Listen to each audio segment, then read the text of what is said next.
အားလုံးပဲမင်္ဂလာပါခင်ဗျာ UK Match Day ရဲ့ Facebook နဲ့ YouTube Channel ကနေကြိုဆိုပါရစေဒီကနေ့ရဲ့နောက်ဆုံးရအားကစားသတင်းတွေကိုကြည့်ရမယ်ဆိုရင်တော့စီးရီးရဲ့ထိပ်သီးကလပ် Juventus အသင်းကတော့နာပိုလီရဲ့တိုက်စစ်မှုမီလစ်ကိုခေါ်ယူဖို့ပုဂ္ဂိုလ်ရေးဆိုင်ရာသဘောတူညီမှုရရှိသွားခဲ့ပြီဖြစ်ပါတယ်26နှစ်အရွယ်ရှိတဲ့ပိုလန်လက်ရွေးစင်တိုက်စစ်မှုကိုတော့နာပိုလီသင်းကရောင်းချဖို့ပြင်ဆင်နေသလို2021ခုနှစ်မှာစာချုပ်သက်တမ်းကုန်ဆုံးမှာလည်းဖြစ်ပါတယ်နှစ်ဖက်အသင်းကြားကပြောင်းရွှေ့ခြင်းကိုဆက်ပြီးဆွေးနွေးနေချိန် Juventus ကမီလစ်နဲ့ပုဂ္ဂိုလ်ရေးဆိုင်ရာသဘောတူညီမှုရခဲ့ပြီးနောက်ဟီကွိုင်းရဲ့နေရာမှာအစားထိုးဖို့ကြိုးပမ်းနေတာပါ Juventus အသင်းအနေနဲ့နာပိုလီကမီလစ်အတွက်ပေါင်တန်း40လောက်နဲ့ခေါ်ယူနိုင်ဖို့ကြိုးပမ်းနေပြီဖြစ်ပါတယ်စပိန်နာမည်ကြီးသတင်းစာတွေရဲ့ဖော်ပြချက်အရ2019-2020ရာသီရဲ့ဥရောပဂိုးများသောရွှေဖနက်ဆုကိုပေးအပ်ချီးမြှင့်သွားမယ်လို့ဆိုပါတယ်မာကာရဲ့ဖော်ပြချက်အရစောပိုင်းတုန်းကဥရောပရွှေဖနက်ဆုကိုပေးဖို့အစီအစဉ်မရှိဘူးလို့သတင်းတွေထွက်ပေါ်ခဲ့ပေမဲ့ဒီနှစ်မှာတော့ပုံမှန်တိုင်းပဲဆက်ပြီးချီးမြှင့်သွားမှာဖြစ်တယ်လို့ဆိုတာပါဥရောပရဲ့အားကစားမီဒီယာက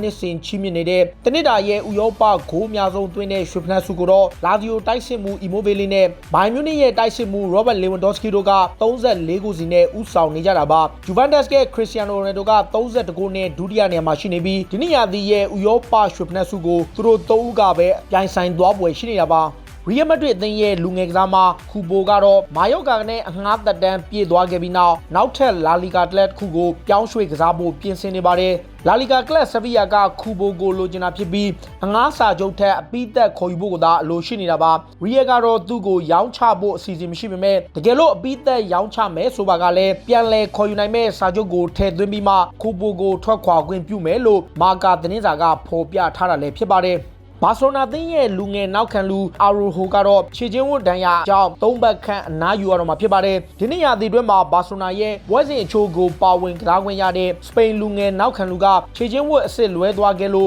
့၃ဘက်ခန့်အနားယူရတော့မှာဖြစ်ပြီးနာပိုလီနဲ့ကစားမဲ့ချန်ပီယံလိရှုံးထွက်ဒုတိယအကျော့ပွဲကိုလွဲချော်ဖို့ရှိနေတာပါဘာစီလိုနာရဲ့ကွင်းလင်ကစားမအာထိုမဲလိုကတော့လက်ကျန်ပွဲစဉ်တွေကိုကစားပေးဖို့ညှင်းဆိုပြီးနောက်ကလပ်တင်းကိုပြန်လာဖို့မရှိဘူးလို့ဆိုပါတယ်ဘာစီလိုနာရဲ့ကွင်းလင်ကစားမတွေဖြစ်ကြတဲ့အာထိုဒိုဗီတာနဲ့ဆာဂျီယိုဘူစကက်တို့နူကတော့ပထမအကျော့မှာပြခံခဲ့ရတဲ့အဝါကတ်တွေကြောင့်ပွဲပယ်ခံထားရတာဖြစ်လို့ဘာစီလိုနာဘက်ကအာထိုကိုပြန်လဲအသုံးပြုဖို့စဉ်းစားနေပေမဲ့ကစားမကိုယ်တိုင်ကတော့လာမယ့်ရာသီဂျူဗန်တက်စ်ကိုဒါပြောင်းရွှေ့ဖို့စီစဉ်နေပြီးလက်ကျန်ပွဲစဉ်တွေကိုကစားပေးဖို့အလိုမရှိတော့ဘူးလို့ဆိုတာပါဘာစီလိုနာသင်းကတော့အာထိုအနေနဲ့အဲ့ဒီဆုံးဖြတ်ချက်တိုင်းပြုလုပ်ပါကသူ့ရဲ့စာချုပ်ကိုလည်းဖျက်သိမ်းသွားမယ်လို့သတိပေးပြောကြားထားတာဖြစ်ပါတယ်ဘိုင်မြူနစ်သင်းကတော့ပရီးမီယာလိကလပ်နော်ဝေစီးတီးရဲ့နောက်ခံလူမတ်အာရွန်ကိုခေါ်ယူဖို့လှုံ့ဆော်နေပါတယ်အသက်20အရွယ်ရှိတဲ့အာရွန်ကိုတော့ဘိုင်ယန်ဘက်ကပေါင်18.3 သန်းနဲ့ခေါ်ယူဖို့ကြိုးပမ်းနေတာဖြစ်ပြီးပရီးမီယာလိကလပ်တွေကိုကြောပြီးအရခေါ်ယူနိုင်ပွဲရှိနေတာပါအင်တာမီလန်အသင်းကလည်းဘိုင်ယန်ရဲ့ကွင်းလင်ကစားမထူလီဆိုကိုခေါ်ယူဖို့ကြိုးပမ်းနေပါတယ်လက်ရှိမှာတော့အင်တာရဲ့နီးပြအန်တိုနီယိုခွန်တေကတော့ကွင်းလင်ကစားမဘလိုဆိုဗစ်နဲ့ထူလီဆိုကိုအလဲလှယ်ပြုလုပ်ဖို့ကြိုးပမ်းနေပြီးနှစ်ဖက်အသင်းလုံးကအဲ့ဒီကန်လန်မှုကို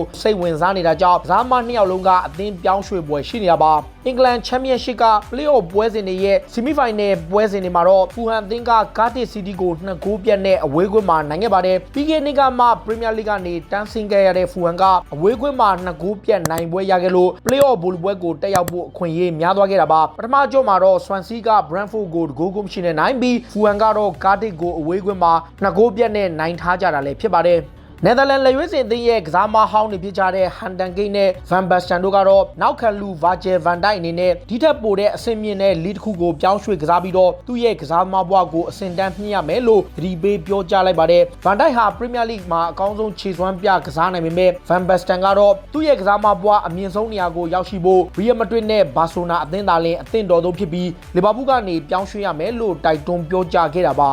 ါလီဗာပူးရဲ့နီးပြယာကန်ကလော့ကတော့နောက်ခံလူဒေယန်လော်ဘရန်နဲ့တောင်ပန်ကစားမအဒန်လာလာနာတို့နှစ်ယောက်ကလပ်သင်းကနေထွက်ခွာသွားကြပေမဲ့သူတို့အနေနဲ့ကစားသမားသစ်ခေါ်ဖို့မသေးကြသေးဘူးလို့ဆိုပါတယ်လီဗာပူးဘက်ကလက်ကျန်ကစားမတွေကနောက်ထပ်3-4ယောက်လောက်ကိုရောင်းချနိုင်မှသာအားနည်းနေတဲ့နေရာတွေကိုခေါ်ယူသွားဖို့စဉ်းစားသွားပွဲရှိတယ်လို့ဆိုတာပါမန်ချက်စတာယူနိုက်တက်ကလည်းအက်စတိုဗီလာရဲ့ကွင်းလင်ကစားမရက်ဂရီလစ်ကိုခေါ်ယူဖို့တည်င်းနေဇက်တိုက်ထွက်လာခဲ့ပြီးနောက်ဗီလာကတော့သူတို့ရဲ့ကစားမကိုပေါင်တန်း80အနည်းဆုံးရမှရောင်းချမယ်လို့ဆိုလိုက်ပါတယ်ဗြိတိန်ထုတ် The Sun သတင်းစာရဲ့ဖော်ပြချက်အရ United အပါအဝင်ပရီးမီယာလိကလပ်သင်းတွေအများစုကဂရီလစ်ကိုပေါင်တန်း80လောက်ထိပေးချေလိုခြင်းမရှိပေမဲ့24နှစ်အရွယ်ရှိတဲ့အင်္ဂလန်ကွင်းလင်ကစားမကတော့ United ကိုပြောင်းရွှေ့ခြင်းတယ်လို့သတင်းတွေထွက်ပေါ်နေသလိုနီးပြဆိုရှာကိုတိုင်ကလည်းသူ့ကိုအားဖြည့်ချင်နေတာလည်းဖြစ်ပါတယ် United ဟာတစ်ချိန်တည်းမှာပဲခံစစ်ပိုင်းကိုအားဖြည့်ဖို့အလိုရှိနေပြီးနောက်ခံလူလင်းတလော့နေရာမှာအစားထိုးမဲ့ကစားမတစ်ယောက်ကိုလည်းစောင့်ကြည့်နေပါတယ်နာပိုလီရဲ့နောက်ခံလူခူလီဘာလီကိုအဓိက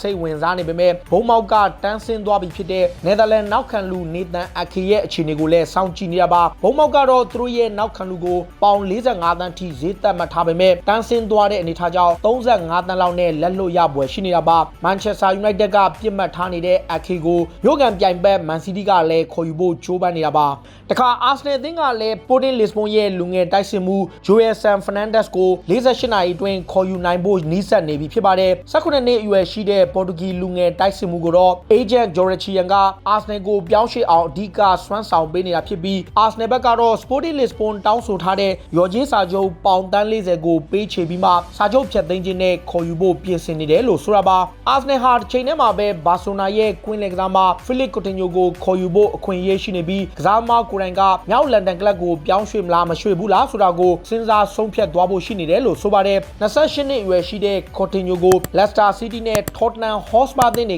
ခေါ်ယူဖို့ကြိုးပမ်းနေပေမဲ့အာဆနယ်ပြည်သက်ဖြစ်တဲ့ခီရာဂျော်ရချီယန်ကိုရိုင်ကကိုတင်ညိုကိုမြောက်လန်ဒန်ကလပ်ကိုရောက်ရှိအောင်ကြိုးပမ်းပေးနေတာပါအာဆနယ်ဟာကိုတင်ညိုကိုခေါ်ယူနိုင်ဖို့ရေပန်းစားဆုံးဖြစ်နေပေမဲ့ဘာဆိုနာဘက်ကကွင်းလေကစားမမက်ထီယိုဂွမ်တူစီကိုပြန်လဲလိုချင်နေတာကြောင့်ကစားသမားနဲ့အလိုက်ပေးပြီးကန်လန်ရပွဲရှိတာပါသတင်းတွေရအာဆနယ်ဘက်ကကွင်းလေကစားမမက်ထီယိုဂွမ်တူစီနဲ့ပေါင်တန်း30အလိုက်ပေးပြီးကိုတင်ညိုကိုအပိသက်ခေါ်ယူသွားဖို့ကန်လန်သွားပွဲရှိတာပါအက်တလက်တီကိုမက်ဒရစ်အသင်းကတော့အာဆနယ်ကကမ်းလှမ်းလာတဲ့သောမတ်စ်ဘာဒီရဲ့ကမ်းလှမ်းမှုကိုပယ်ချလိုက်ပြီးဖြစ်ပါတယ် AS သတင်းစာရဲ့ဖော်ပြချက်အရသောမတ်စ်ဘာဒီအတွက်အာဆနယ်ဘက်ကကွင်းလေလူမက်ထီယိုဂွမ်တူစီနဲ့ယူရို25သန်းနဲ့ကမ်းလှမ်းမှုကိုဘလို့မရှိဘဲပယ်ချခဲ့သလိုယူရို55သန်းအပြည့်ပေးချင်မှရောင်းချမယ်လို့ဆိုတာပါအက်တလက်တီကိုမက်ဒရစ်ကအဲ့ဒီပြောင်းရွှေ့ခြင်းတိုင်းမရပါကသူ့ကိုရောင်းချသွားမှာမဟုတ်သလိုစာချုပ်သစ်ချုပ်ဆိုသွားဖို့လည်းပြင်ဆင်သွားမယ်လို့ AS သတင်းစာကဖော်ပြနေတာလည်းဖြစ်ပါတယ်မန်ချက်စတာစီးတီးရဲ့နီးပြဖက်ဂွာဒီယိုလာကတော့တင်းကောင်းဆောင်ဒါဗစ်ဆေးဘာအတွက်နှုတ်ဆက်ပွဲတစ်ခုကိုထပ်မံပြုလုပ်ပေးမယ်လို့ခရီးပေးပြောကြားလိုက်ပါတယ်ဒါဗစ်ဆေးဘာကတော့နော်ဝေစီးတီးနဲ့ကစားခဲ့တဲ့ပွဲအပြီးမန်စီးတီးကနေထွက်ခွာသွားမှာဖြစ်ပေမဲ့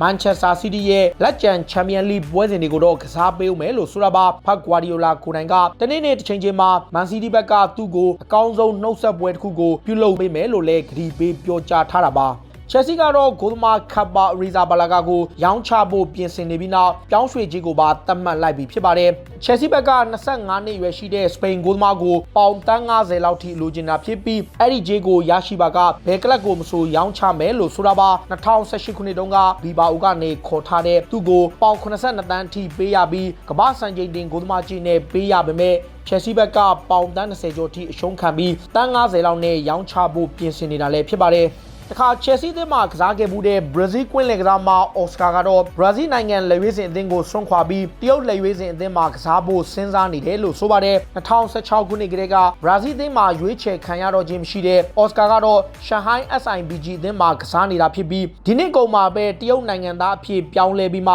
တရုတ်လက်ရွေးစင်အသင်းကိုပါဝင်ကစားဖို့စဉ်းစားနေပြီလို့ဖော်ပြထားတာပါဖလန်စီယာအသင်းကတော့ပရီးမီယာလိကလပ်ဝတ်ဖို့ရဲ့နီးပြဟာဗီဂါစီယာကိုနီးပြအသစ်အဖြစ်ခန့်လိုက်ပါတယ်ပြီးခဲ့တဲ့ရာသီတုန်းကဝတ်ဖို့အသင်းကို FA Cup ဗိုလ်လုပွဲထိပို့ဆောင်ပေးခဲ့တဲ့ဟာဗီဂါစီယာကိုတော့ဖလန်စီယာက2နှစ်စာချုပ်နဲ့ခေါ်ယူလိုက်တာပါတခါအက်စတွန်ဗီလာအသင်းကတော့ပရီးမီယာလိမှာတန်းမဆင်းရတာကြောင့်ဒီနေ့ရာသီမှာလည်းကစားမအသစ်တွေကိုခေါ်ယူပေးသွားမယ်လို့အသင်းပိုင်ရှင်ဖြစ်သူကဂရီပေးပြောကြားလိုက်ပါတယ်နီးပြဒင်းစမစ်နဲ့ဂျွန်တယ်ဒီပါဝင်တဲ့နီးပြအဖွဲ့ဝင်တွေကိုဗီလာအသင်းပိုင်ရှင်ကနွေရာသီမှာကစားမအသစ်တွေအတွက်ပေါင်တန်း150ထိသုံးခွင့်ပြုမယ်လို့ခရီးပေးခဲ့တာပါ။ Everton အသင်းကတော့ပြီးခဲ့တဲ့နွေရာသီမှာခေါ်ယူဖို့ကြိုးပမ်းခဲ့တဲ့ Crystal Palace ကတောင်ပန်ကစားမ Wilfried Zaha ကိုခေါ်ယူဖို့စိတ်ဝင်စားလာပြီဖြစ်ပါတယ်။မနေ့ကတော့က Arsenal ကိုပြောင်းရွှေ့ဖို့လုပ်ခဲ့ပြီးမှအဆင်မပြေဖြစ်ခဲ့တဲ့ Zaha ကို Everton ကလည်းခေါ်ယူဖို့ကမ်းလှမ်းခဲ့ပေမဲ့ပေါင်တန်း80ကြီးကိုမရရှိလို့အပြောင်းရွှေ့ကပြတ်ပြဲခဲ့တာပါ။ဒီနေ့မှာတော့28နှစ်အရွယ်ရှိတဲ့ Ivory Coast တောင်ပန်ကစားမကိုတော့ Crystal Palace ကိုယ်တိုင်ကထွက်ခွာခွင့်ပြုထားသလိုပေါင်တန်း40နဲ့တန်း80ကြားရရှိပါကရောင်းခ